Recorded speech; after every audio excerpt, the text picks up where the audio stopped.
Alright guys, welcome to episode 2 of Brackish Coast Outdoors podcast and vlog.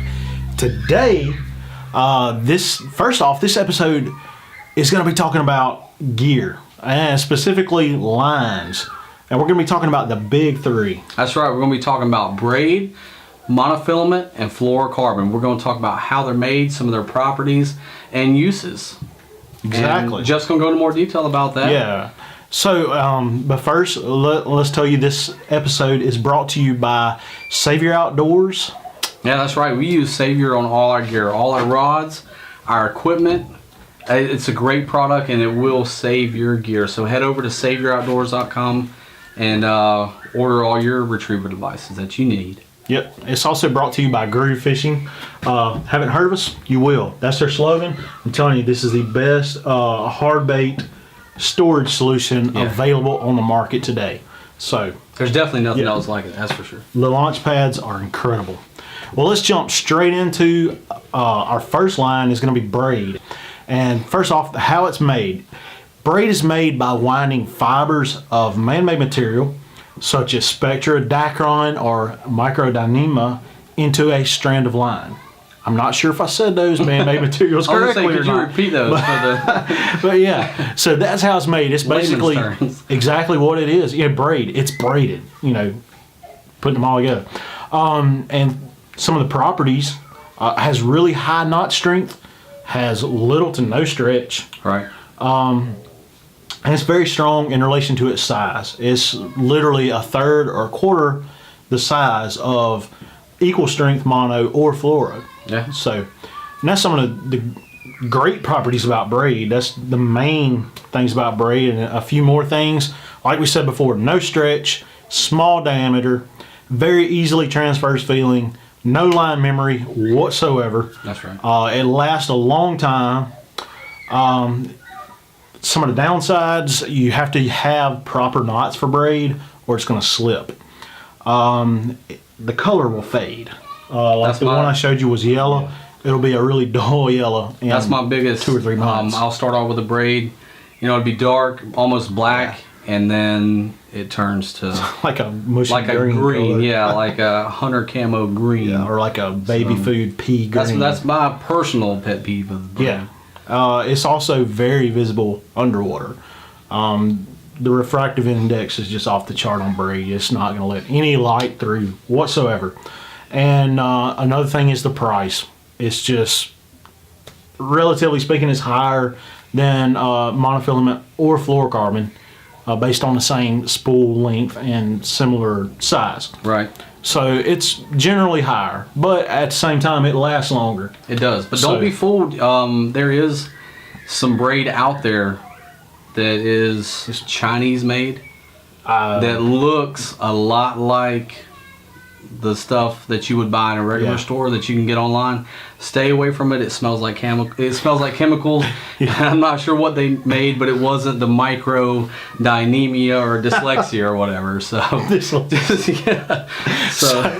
give it the sniff test. Yes, give it the sniff test. If it smells like chemicals or gasoline, it's probably not good. So avoid that kind of braid. And that's probably like dental floss, and it's probably going to be like $1 for a couple 100 yards. So yeah, don't do that. But stick with good brands, whatever it is. Personally, my favorite is Power Pro. Like I said, not endorsed by them in any way. Suffix 832 is also another good braid, and there's plenty more out there. Oh yeah. So, and I've used a ton of different brands, but I keep going back to Power Pro. And what I use it for, generally speaking, is lures that I cast a long way. Heavy lures that sink. And the reason I do that is because, if a fish hits at the end of that cast, and you don't need stretch at all, you need to get the power into the fish and set the hook. And braid allows you to do that because of the no stretch.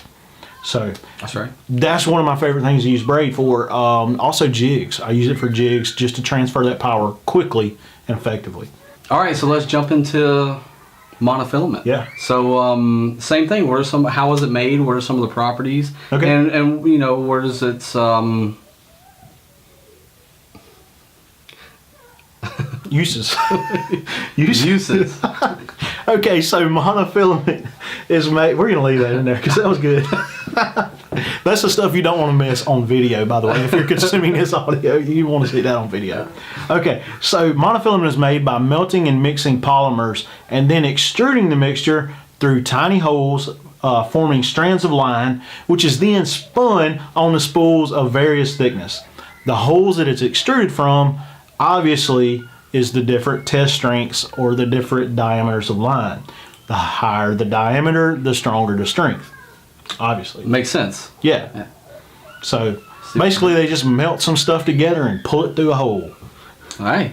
And by the way, this is off subject, but I don't know if you guys know how cotton candy's made, but it's basically the same thing. We recently got a cotton candy maker.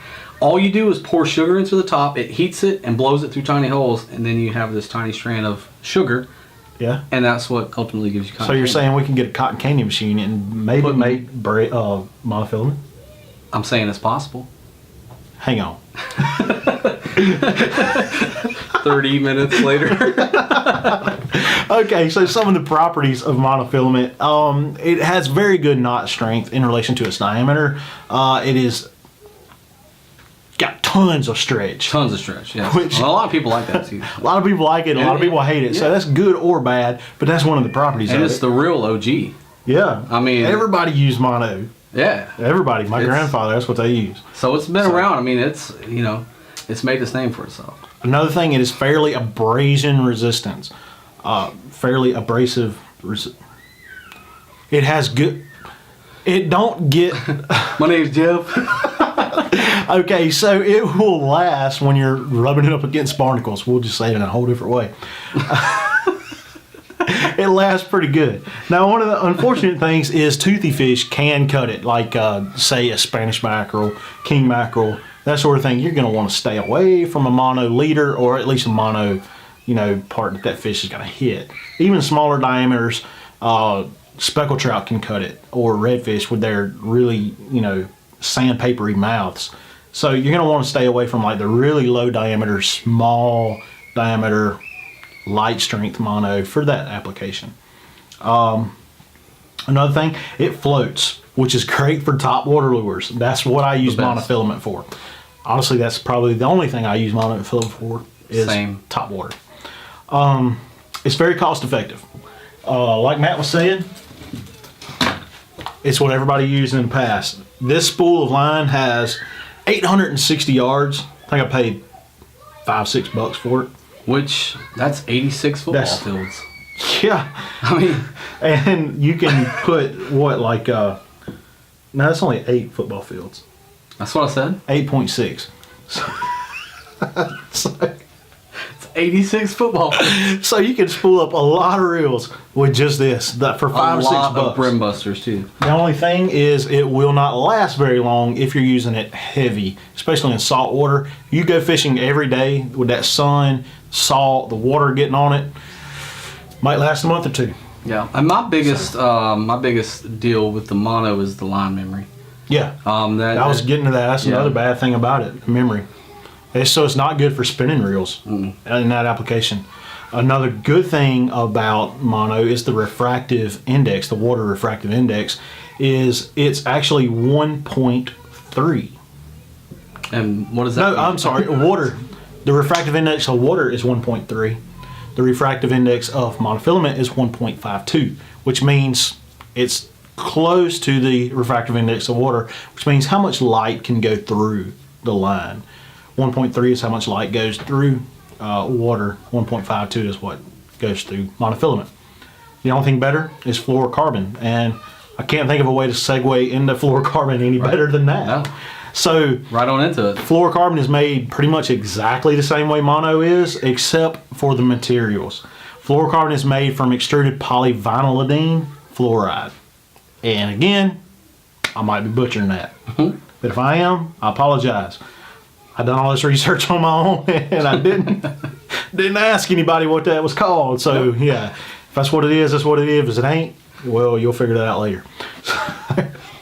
And some of the properties, the refractive index, like we were just talking about with mono, with fluoro it's 1.42, so it's pretty much halfway in between water and monofilament as far as. And that's why it's my favorite personally. Yeah, honestly, I love fluorocarbon. It's higher density than water, so it sinks. And depending on what brand and what their special formula is, it might sink really fast or it might not sink very fast at all. That also could determine the size of the line as well, how fast it would cut through the water and sink.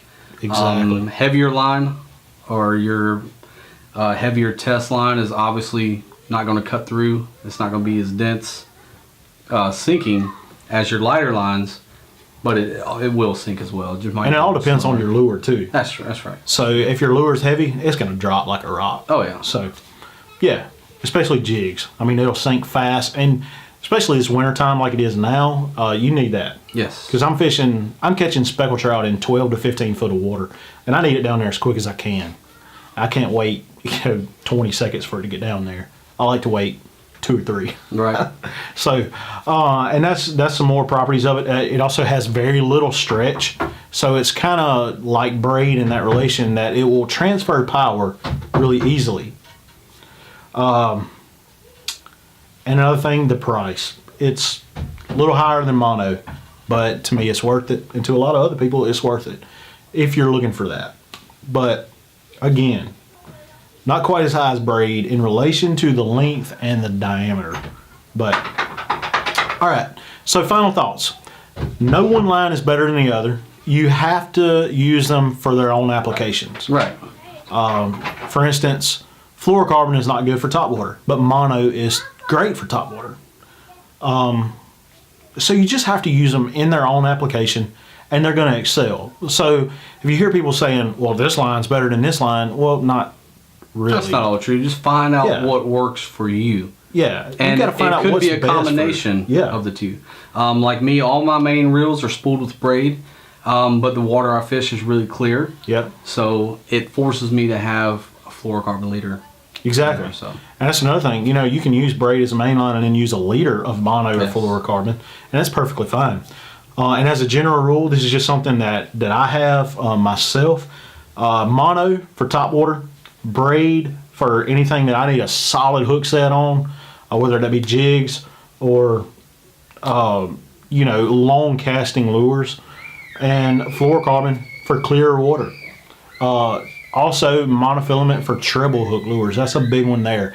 Treble hooks can really damage a fish's mouth, and you don't need a hard hook set, or the hooks are smaller in relation to a single hook, so it's gonna tear that fish out. It's gonna pull the hook out easier. So you need that soft touch on the treble hooks.